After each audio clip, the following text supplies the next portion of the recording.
Kita akan memulai dari Keluaran 6 ayat 3. Aku telah menampakkan diri kepada Abraham, Ishak, dan Yakub sebagai Allah yang Maha Kuasa, tetapi dengan namaku Tuhan, aku belum menyatakan diri. Dalam teks Ibraninya, Allah yang Maha Kuasa adalah El Shaddai, dan Tuhan, huruf kapital semua, adalah Yahweh. Dalam teks King James Version kurang lebih sama dengan LAI, terjemahan baru. Hanya bedanya kata Tuhan dituliskan sebagai Jehovah. Tetapi dalam RNKJV, mari kita perhatikan.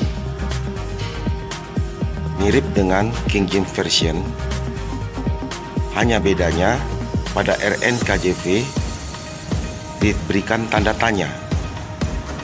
Memang sekilas keduanya sepertinya sama saja maknanya, tapi tunggu dulu. Tanda tanya pada RNKJV itu membentuk kalimat negatif interrogatif. Seperti kita ketahui, kalimat negatif interrogatif itu harus dijawab dengan pertanyaan positif atau ya atau yes.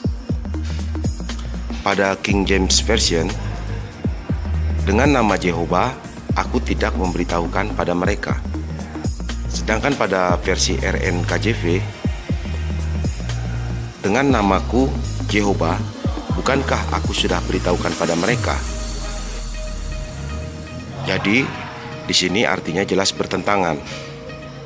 RNKJV menyatakan bahwa nama Jehovah sudah diberitahukan kepada Abraham, Ishak, dan Yakub.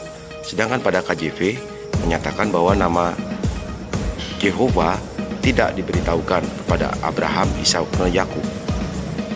Manakah di antara keduanya yang benar? Kalau kita melihat konteksnya, pasal ini berbicara tentang perkenalan Tuhan kepada Musa sebagai pribadi yang sama, yaitu El Shaddai yang disembah oleh Abraham, Ishak, dan Yakub, namun berbeda nama. Tetapi beberapa kalangan menyatakan bahwa El Shaddai bukanlah suatu nama personal. Mari kita perhatikan penjelasan berikut ini.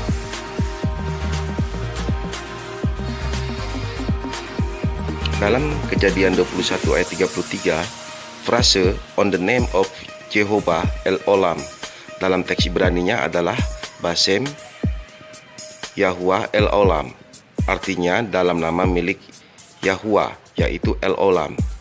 Kata Sem dalam Tanakh Ibrani selalu diikuti oleh subjek pemilik nama. Contohnya Semi Yahweh, artinya namaku yaitu Yahweh, bukan nama Yahweh.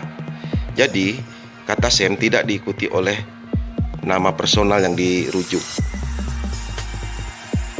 Berikut ini adalah beberapa ayat yang mengkonfirmasi bahwa memang Tuhan memperkenalkan dirinya kepada Abraham dengan nama El Shaddai, bukan dengan nama Yahweh.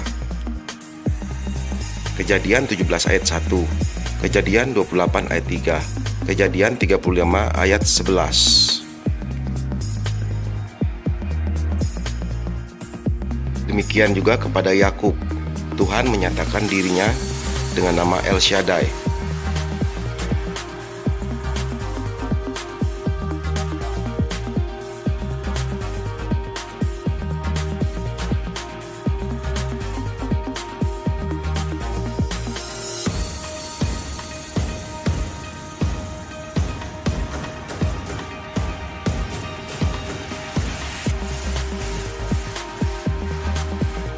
Perhatikan Kejadian 31 ayat 13.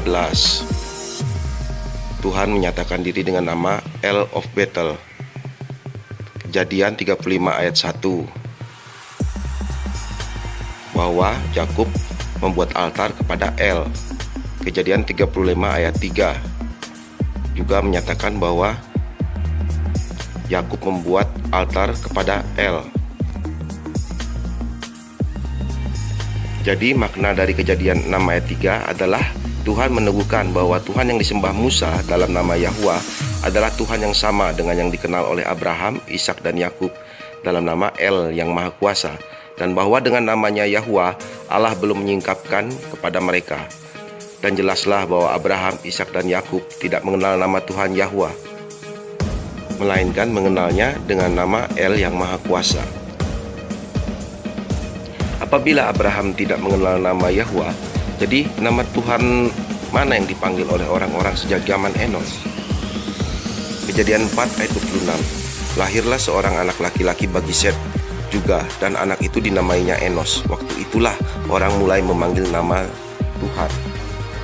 Perlu Anda ketahui bahwa pada zaman Abraham penduduk bumi belum mencapai 500.000 jiwa. Kalau dibandingkan dengan sekarang itu ibarat satu kecamatan saja. Bahasa Ibrani pun belum ada ketika itu, dan nama Tuhan yang ada pada saat itu pun cuma satu, yaitu El. Ibadah mereka dipimpin oleh Melkisedek, Raja Salem. Dari zaman Enos, nama El diwariskan kepada Abraham melalui Nuh.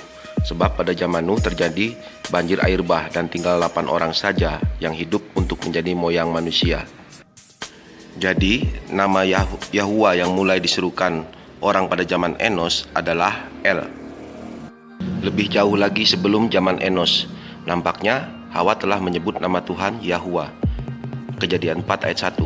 Kemudian manusia itu bersetubuh dengan Hawa istrinya, dan mengandunglah perempuan itu, lalu melahirkan Kain. Maka kata perempuan itu, "Aku telah mendapat seorang anak laki-laki dengan pertolongan Tuhan."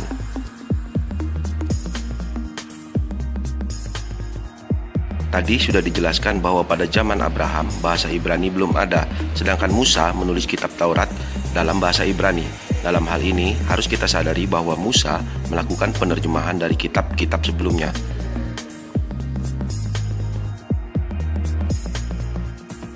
Orang-orang Israel pun menyadari bahwa karya-karya Musa adalah dalam pengaruh hikmat orang Mesir. Perhatikan pada Kisah Para Rasul 2:7 ayat 22. Dan Musa dididik dalam segala hikmat orang Mesir, dan ia berkuasa dalam perkataan dan perbuatannya. Dapatlah kita simpulkan bahwa sebelum zaman Enos, orang-orang sudah menyerukan nama Tuhan, tapi bukan El atau Yahwa, dan mereka berbicara dalam suatu bahasa yang bukan bahasa Ibrani. Lalu Musa melakukan penerjemahan dari teks Mesir menjadi bahasa Ibrani, termasuk nama Tuhan yang telah disebut oleh Hawa diterjemahkan ke dalam bahasa Ibrani, yaitu Yahwa. Mungkinkah nama personal diterjemahkan? Ikuti episode selanjutnya. Kami akan membahas bagaimana suatu nama personal menjadi sebutan, dan juga sebaliknya. Yosua bin Nun hidup di zaman awal-awal nama Tuhan Yahwa diperkenalkan kepada Israel, terbukti dengan penggantian namanya dari Hosea menjadi Yosua, Bilangan 13 ayat 16. Yosua menyetarakan El dan Yahwa sebagai nama bagi Elohim. Yosua 22 ayat 22.